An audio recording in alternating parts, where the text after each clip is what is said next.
السلام علیکم ورحمۃ اللہ وبرکاتہ۔ انسان زہری آنکھ کو دیکھتا ہے، زہری آنکھ سے پیسے کو دیکھتا ہے، مال کو دیکھتا ہے، دنیا کی شہرت کو دیکھتا ہے، دنیا کی رنگ رنگینی کو دیکھتا ہے۔ اب ایک آدمی صبح سردی کے اندر گرمی میں موٹر سائیکل پر آتا ہے، موٹر سائیکل میں پیٹرول بھی ڈلواتا ہے اور وہ آتا ہے کاروبار کے لیے۔ اب ذہن میں یہ ہوتا ہے کہ میں جا کے دکان کھولوں گا، اللہ مجھے روزی دے گا۔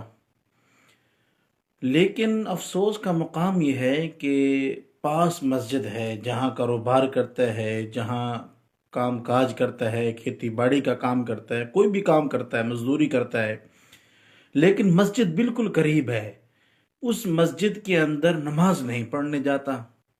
حالانکہ اس نماز پڑھنے پہ نہ تو پیٹرول لگتا ہے، نہ کوئی زور لگتا ہے، نہ کوئی پیسہ لگتا ہے، اور اپنی پیشانی کو اللہ کے سامنے جھکا لیتا ہے۔ اللہ پاک کتنے خوش ہو جاتے ہیں کہ دیکھو میرے بندے نے اپنی مبارک پیشانی کو میرے سامنے جھکا لیا۔